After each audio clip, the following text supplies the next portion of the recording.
Hello, everybody. Welcome to Home Gardening 40. Today we have a project that we have to do here with Sonia. She said that is a must with our piece. I think we started maybe a bit late, that we should have started earlier, but I'm going to turn the time over to her so that she can tell us what the plan is for today. All right, as you can see in this bed, we've got this trellis. We've had this since last year. We just kept it in the same spot. We've cleared out all the roots of the previous. We had some cucumbers and sunflowers here. Last winter we had peas here, and I know it's, you're supposed to rotate beds and whatever. It is November 12th. Funny enough, on November 12th of 2022, we also planted peas in this same bed. What I've decided, since we had a little issue last year with how close we've had our peas together, we're gonna space them out a little bit further than what the package says so that we don't have to thin them as much. But as you can see, I've got it kind of furrowed out here. I'm gonna get it wet in a minute. We're gonna place our pea seeds in there and then move the dirt on top and wet it again. These peas, on average, 7 to 10 days for germination. And then we also have 2 more beds that we're gonna do. This one right here had also, this was our watermelon and cantaloupe bed with a couple of sunflowers that we had here for the summer.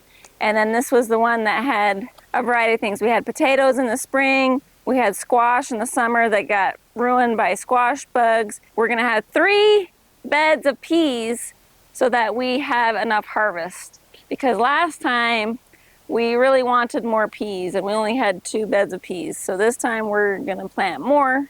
Hopefully we'll get more out of it.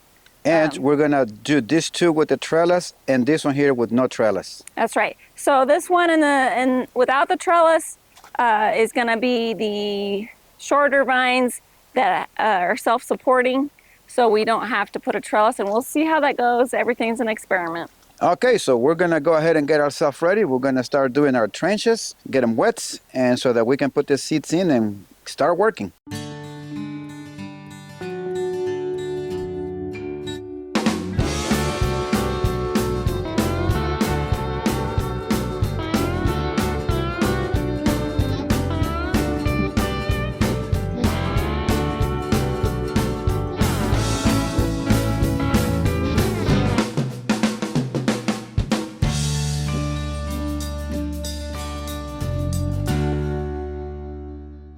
We're gonna plant in this first bed this variety called Sugar Snap. We're gonna do half the bed in that variety. The next variety we're gonna do the other half is called Sugar Daddy. These are both varieties that I grew last year in our pea selection. On the second bed here that has a trellis, we're gonna plant this Progress number 9. I have not done this one before. Basically the same instructions as all the other ones. Plant every 2 to 3 inches, thin to 6 inches, and then this variety gets about 20 inches tall, so that's not very tall. But the second variety, I'm going to do the second half of this bed, is called Cascadia. Gets about 36 inches tall. It's still considered a dwarf snap pea. On the third bed, we've got here a variety called Super Snappy. It says the pods are 5 to 6 inches long with 8 to 10 large peas in each pod. Vines need no support. So we'll see if that is true.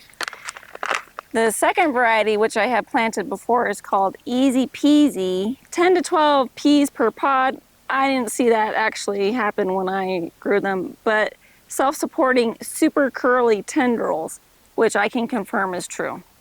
Yes. That'll be in our third bed. I'm all set up. I've got my fertilizer. I've got my pea packet. I opened it up. You can see in there. They look kind of dried out, which is what they should be. Dried out peas. Anything that's split is obviously not gonna grow, so you want to take out anything that's split. This is the Super Snappy variety. I'm gonna read exactly what it says. Sow in average soil in full sun, early spring for first crop, late summer for fall crop. Sow seeds 2 inches apart in double rows spaced 6 inches apart with 24 inches between each set of rows. Cover with 1 inch of fine soil. Seedlings emerge in 7 to 14 days. Thin to stand 4 to 6 inches apart when seedlings are 1 to 2 inches high. Now, if you want to do that, you can go ahead and do that. What I have found is you need to space them at least 4 inches apart because I tend to have pretty decent germination of peas, maybe even 6 inches apart. I want to minimize thinning and I want to minimize seed waste. I have here is I've set up the tape measure so that I can kind of estimate what I'm doing. I'm going to do the same variety on each side until I get at least halfway down this row, maybe a little more to use up almost all these seeds. What I have done is kind of pre-prepped and checked my distance here. And I just kind of run with my fingers to make just a shallow spot for those seeds to sit.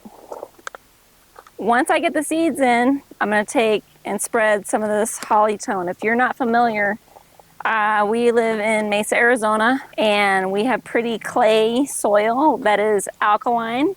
The Hollytone has acidifier in it as well as fertilizer, and this is a 4-3-4 with 5% calcium and a 1% magnesium and a 5% sulfur. So those are some extra things that are added in for this, typically for acidifying purposes. Now, that's why I'm using this, because we have alkaline soil. We need the fertilizer, we need the acidifier to help these peas do their thing. I don't use any nitrogen fixing inoculant. I just don't do that. So anyway, here we go.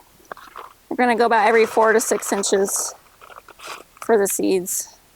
Actually, I want to take that glove off. So, of course, you don't start at 0. You're going to come in a bit. So I usually try to start at the 6 inch here.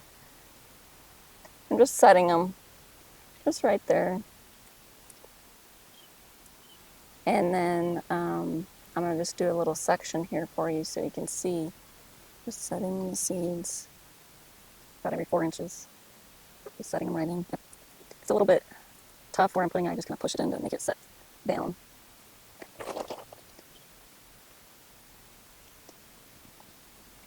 And it's just an estimate, honestly. It doesn't have to be perfect, and it doesn't have to be exactly so many inches. I've just finished this little section right here. I'm going to take a handful of this and try not to breathe in all the chicken poop that they make it with. Just sprinkle it in the furrow. That's the groove that we plant our stuff in. I'm getting it all in your face there. Are you okay? I'm good. Okay.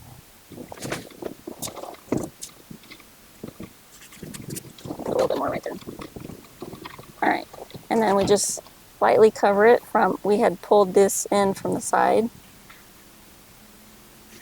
Just gonna lightly cover it. It's soil mixed with compost. And we did pre-wet it, but we're gonna come back and wet it again. And we're not trying to make everything even. Honestly, there is a way the water has to flow. So just trying to cover what we have. Okay. And just lightly, you know, do that.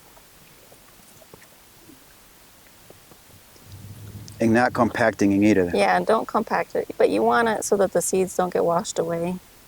So not compact, but set in.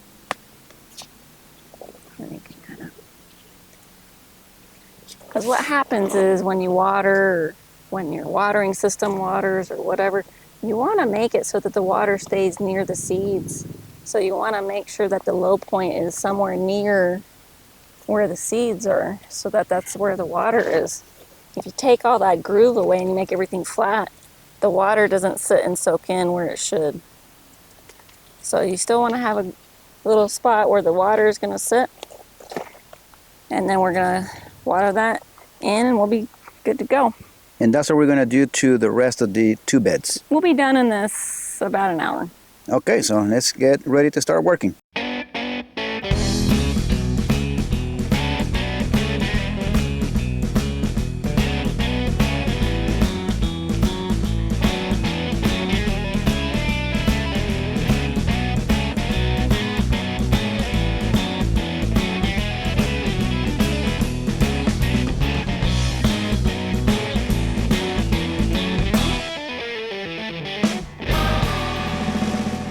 All right, now that all the 3 beds are completed, just to recap what we have done, it's on this bed, we have put the Sugar Snap and also the Sugar Daddy.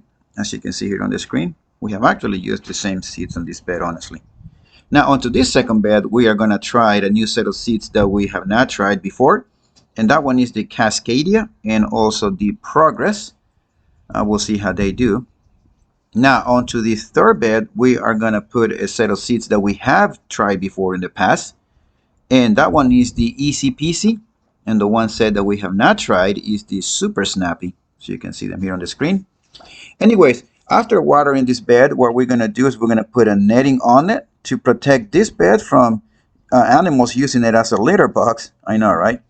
Anyways, we would like to thank you guys for joining us on our video. We would like to thank you guys for your likes and your comments and also for your support. As my son keeps saying that we keep forgetting to ask you guys to like and subscribe, so like and subscribe. Anyways, we really do appreciate you guys for being part of our family from the beginning, and we hope to see you guys on our next video.